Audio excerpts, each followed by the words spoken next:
Welcome to Anvi's. కొంతమంది ప్రాబ్లమ్స్ని కోరి తెచ్చుకుంటారా, లేదంటే ప్రాబ్లమ్స్ తెచ్చుకోవడం రావడం వాళ్ళకి ఇష్టమో తెలియదు. కొంతమంది అలా ఉంటే, కొంతమందికి ప్రాబ్లమ్స్తో సంబంధం ఉండదు. వాళ్ళ పని వాళ్ళు చేసుకుంటూనే ఉంటారు, కానీ ప్రాబ్లమ్స్ వాళ్ళ చుట్టూనే వస్తూ ఉంటాయి, ప్రాబ్లమ్స్ లాగేస్తూ ఉంటాయి. నాకు ఇక్కడ కమల్ హాసన్ గారిని, అటు తమన్నాని చూస్తే, నాకు హీరోయిన్ తమన్నాని చూస్తే నాకు ఇదే అనిపించింది. ఫస్ట్ కమల్ హాసన్ గురించి మాట్లాడదాము. కమల్ హాసన్ గారు ఈ మధ్య తన రీసెంట్ మూవీ, కొత్త movie, new movie tug life audio release కోసం మనకి కర్ణాటక సూపర్ హీరో అయిన శివరాజ్ కుమార్, అదే రాజ్ కుమార్ గారి వాళ్ళ కొడుకుని తీసుకుని ఇన్వైట్ చేశారు. సూపర్. రెండు ఫ్యామిలీస్ గురించి చాలా బాగా చెప్పారు. వాళ్ళ రెండు ఫ్యామిలీస్ చాలా క్లోజ్. రాజ్ కుమార్ గారు కమల్ హాసన్ గారికి తండ్రి లాంటి వాళ్ళని చెప్పారు. చాలా బాగుంది. ఈ ప్రాసెస్లోనే కన్నడ లాంగ్వేజ్ అనేది తమిళ్ లాంగ్వేజ్ నుంచి పుట్టింది. సో తమిళ్ తర్వాత కన్నడ వచ్చిందని చెప్పిన మాట చాలా చాలా కాంట్రవర్షియల్, చాలా దుమారం లేపింది. అక్కడ ఉన్న కన్నడంగులు అందరికీ కూడా సెల్ఫ్ రెస్పెక్ట్ ఎక్కడో టచ్ అయిపోయింది బాగా.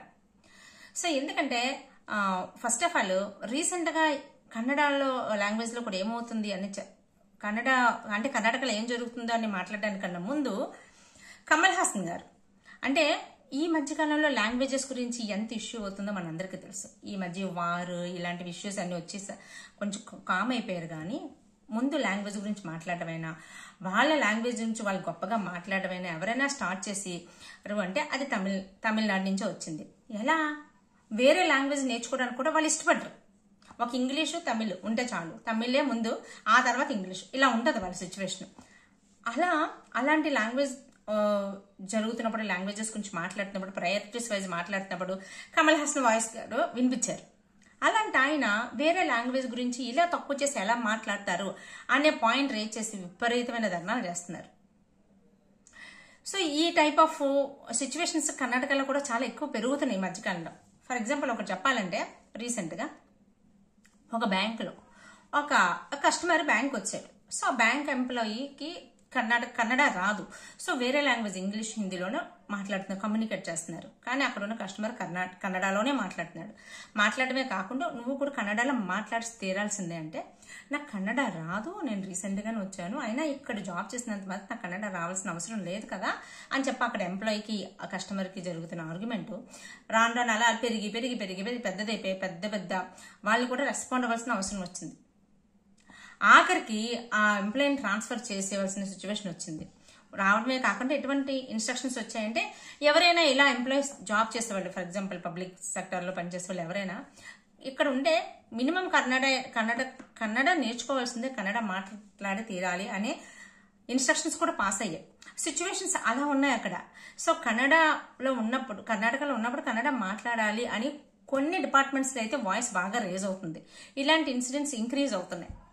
ఇలాంటి సిచ్యువేషన్లో కమల్ హాసన్ గారు ఇలా మాట్లాడడం అనేది వాళ్ళ మనోభావాల మీద ఇంకా పెద్ద దెబ్బ తీసింది.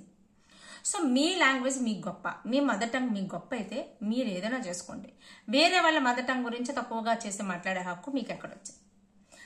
సో ఫర్ ఎగ్జాంపుల్ చూడండి, ఇదే సినిమాని మన ఇదే సీన్ ఆపోజిట్లో చూస్తే, శివరాజ్ కుమార్ గారి సినిమాకి కమల్ హాసన్ గారిని చీఫ్ గెస్ట్ కింద పిలిచి, సో కమల్ హాసన్ గారి గురించి పూర్తిగా తెగ పొగిడేసి, సో మా కన్నడ లాంగ్వేజ్ నుంచే మీ తమిళ్ లాంగ్వేజ్ పుట్టింది అంటే సిచ్యువేషన్ ఈ టైంకి ఎలా ఉంటుందో ఒక్కసారి ఆలోచించండి.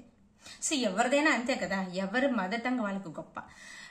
నా మదర్ టంగ్ ఓల్డ్ అంటే నా మదర్ టంగ్ ఇంకా ఓల్డ్ అని చెప్తారు. ఎవరికి వాళ్ళదే గొప్ప. సో ఇక్కడ ఇంత సెన్సిటివ్ మ్యాటర్ ఉన్నప్పుడు కమల్ హాసన్ ఇలా మాట్లాడడం అనేది అసలు చాలా కాంట్రవర్సీ అయిపోయింది. చాలా ట్రోలింగ్ చేస్తున్నారు. కమల్ హాసన్ దిష్టి బొమ్మలు కూడా కాల్ చేస్తున్నారు, తగలబెట్టేస్తున్నారు. అయినా సరే కమల్ హాసన్ ఎక్కడ తగ్గేదేలే. సారీ చెప్పాల్సిన సిచ్యువేషన్ వస్తుంది అంటే, నేను ఎందుకు సారీ చెప్పాలి, నేను ఏం తప్పు మాట్లాడాను, తప్పు మాట్లాడితేనే కదా నేను సారీ చెప్పాలంటున్నారు. సో ఇప్పుడప్పుడు ఈ సిచ్యువేషన్ అయితే కామ్ అయ్యేటట్టయితే కనిపించట్లేదు చూస్తుంటే. ఇది కమల్ హాసన్ గారి పరిస్థితి. అయితే ఇక తమన్నా గారికి ఈ కన్నడంగులకి మధ్య జరిగిన సిచ్యువేషన్ ఏంటి, ఆమె సంబంధం లేకుండా ఆమె ప్రాబ్లంకి ఎలా ఇరుక్కుపోయారు, దీని గురించి మాట్లాడదాం. మనకి కర్ణాటక అన్నా, కన్నడ అన్నా, బెంగళూరు అన్నా ఏదైనా సరే మనకి అనగానే గుర్తుకొచ్చేది Mysore sandal soap. Mysore sandal soap అంత ప్రెస్టీజియస్, వాళ్ళ ప్రెస్టీజ్ ఇష్యూ కూడా వాళ్ళకి ఒక బ్రాండ్ లాంటిది. సో దాన్ని చాలా గొప్పగా చూసుకుంటారు. సో అలాంటి మైసూర్ శాండిల్ సోప్కి బ్రాండ్ అంబాసిడర్ కింద కర్ణాటక గవర్నమెంట్ తమన్నా గారిని రిక్రూట్ చేసుకున్నారు. ఎంత 6.3 crores పెట్టి రిక్రూట్ చేసుకున్నారు. సో తమన్నా గారు కూడా జనరల్ గా తనకు కాంట్రాక్ట్ వచ్చింది బ్రాండ్ అంబాసిడర్ కింద, మైసూర్ శాండిల్ సోప్కి వచ్చింది, చేయడంలో తప్పే ఉంది, తనే యాక్సెప్ట్ చేశారు. ఓకే, అయితే వచ్చిన ప్రాబ్లం అంతా ఇక్కడే. సో మీరు ఒక నార్త్ స్టార్ ని, ఒక హిందీ మాట్లాడే స్టార్ ని ఎలా తీసుకుంటారు? మైసూర్ శాండిల్ సోప్ అనేది మనది, మన నేటివిటీ, మన ప్రెస్టీజ్ ఇష్యూ. అలాంటి Mysore sandal soap brand ambassador కింద మనకున్న కర్ణాటకలో బోల్డ్ మంది స్టార్స్ ఉన్నారు, కన్నడ వాళ్ళు బోల్డ్ మంది ఉన్నారు. వాళ్ళతో బ్రాండ్ అంబాసిడర్ కింద పెట్టకుండా ఎవరు నార్త్ స్టార్ ని తీసుకొచ్చి పెడతారా, ఆమెను తీస్తారా తీయరా అని చెప్పేసి ఆమె మీద ట్రోల్స్ చేయడం మొదలు పెట్టారు. ఇక్కడ తమన్నా గారికి సంబంధమే లేదు, ఏమీ లేదు, వచ్చింది కాంట్రాక్ట్, తను యాక్సెప్ట్ చేశారు. ఇదే తను చేసిన తప్పు.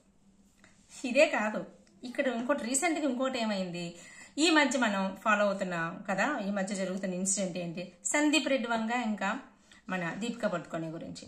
దీపికా పదుకొనేని స్పిరిట్ మూవీ నుంచి తీసేయడం, దాన్ని సందీప్ రెడ్డి వంగ ట్వీట్ చేయడం, తీసేసా అని చెప్పడం, వేరే వాళ్ళని రిక్రూట్ చేయడం అని చెప్పడం, దానికి దీపికా పదుకొనే వాళ్ళ టీం, అంటే వాళ్ళ పిఆర్ టీం వాళ్ళందరూ కూడా స్పిరిట్ మూవీ గురించి బయట నెగిటివ్ గా మాట్లాడడం, ఆ స్టోరీ గురించి బయటకు చెప్పడానికి ట్రై చేయడం, ఇలాంటివన్నీ జరిగినాయి కదా.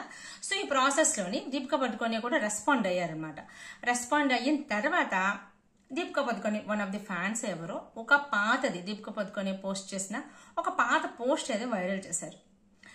ఆ పోస్ట్ ఏంటి, సో ఇలా అంటే జెండర్ ఇన్ఈక్వాలిటీ గురించి, ఇంకా మేల్ డామినేషన్ గురించి, లేదు అంటే వర్కింగ్ అవర్స్ గురించి, ఓవర్ గా వర్క్ చేయడం గురించి, ఇంకా ఇలాంటివన్నిటి గురించి మాట, కండిషన్స్ గురించి, అంటే ఒక్కొక్కరికి లేడీ అయితే ఒక కండిషన్, మగాళ్ళు అయితే ఒక కండిషన్స్ ఉంటాయా అన్నది, ఇలాంటికి సంబంధించింది ఎప్పుడో దీపికా పదుకొనే ఒక పోస్ట్ చేశారు. దాన్ని ఇప్పుడు వైరల్ చేస్తున్నారు ఎవరు. దానికి ఈ ఇన్సిడెంట్ కి దీపికా పదుకొనేను తమన్నా బాగా సపోర్ట్ చేస్తున్నారు అని సోషల్ మీడియా అంతా ఫుల్ స్ప్రెడ్ అయిపోయింది. ఎందుకంటే ఆ పోస్ట్ కి తమన్నా లైక్ కొట్టింది అని. అసలు దీనికి ఈ మధ్య నిన్న ఇప్పుడు తమన్నా రెస్పాండ్ అయ్యారు, హీరోయిన్ తమన్నా రెస్పాండ్ అయ్యి, అసలు ఏందిరా మీ నాయన గోళ, నాకు సంబంధం లేకుండా నన్నెందుకు అన్నింట్లో లాగుతున్నారు, అసలు నేను ఎవరికి సపోర్ట్ చేయడం ఏంటి, నా పనేదో నేను చేసుకుంటున్నా, ఒక పోస్ట్ వచ్చింది, సో ఆ పోస్ట్ నేను లైక్ కొట్టలేదైనా సరే మీరు ఎవరు వినిపించుకోవట్లేదు. సో నా అంతటి నేను నా ఇన్స్టా ఓపెన్ చేయకుండా వేరే ఇన్స్టా అకౌంట్ లో ఉన్న పోస్ట్ కి నేను కొట్టకుండా ఎవరు కొడతారు. సో మేబీ నా ఇన్స్టా అకౌంటే దానంతటి దాన్ని వెళ్ళి ఒక పోస్ట్ నచ్చి దానికి లైక్ కొట్టి ఉండాలి. లేకపోతే ఏంటిది, నేను ఎంత చెప్పినా మీరు నమ్మట్లేదు, నన్ను ఇలాంటి ఇందులోకి ఇన్వాల్వ్ చెయ్యకండి అని చెప్పిస్తాను. మళ్ళీ ఎక్స్ప్లెనేషన్ ఇచ్చుకోవాల్సిన అవసరం వచ్చింది. తను తప్పు చేయకపోయినా సరే తను ఎక్స్ప్లెనేషన్ ఇచ్చుకోవాల్సిన అవసరం వచ్చింది. అక్కడ కమల్ హాసన్ గారు మీరు నోరు జారారు, సారీ చెప్పండి, ఎక్స్ప్లెయిన్ చేయాలి అంటే చెయ్యవలసిన అవసరమే లేదు, నేనెంత చేయాలి, నేను తప్పు ఎక్కడ మాట్లాడాను అంటున్నారు. చూసారా సిచ్యువేషన్స్ ఎలా ఉన్నాయో, ఒకళ్ళు కావాలని కాలు దువ్వుతుంటే ఒకళ్ళు వద్దు అన్నా సరే వాళ్ళ వెనకట్ల ప్రాబ్లం పరిగెట్టుకుని వెళ్తుంది. సో ఇది సిచ్యువేషన్. సో మీకు ఈ వీడియో ఏమనిపించింది, మీకు నచ్చితే లైక్ చేసి షేర్ చేయండి, ఛానల్ని సబ్స్క్రైబ్ చేసుకోండి ప్లీజ్. మీకు ఏమనిపించిందో కామెంట్ చేసి చెప్పండి. Take care, by by.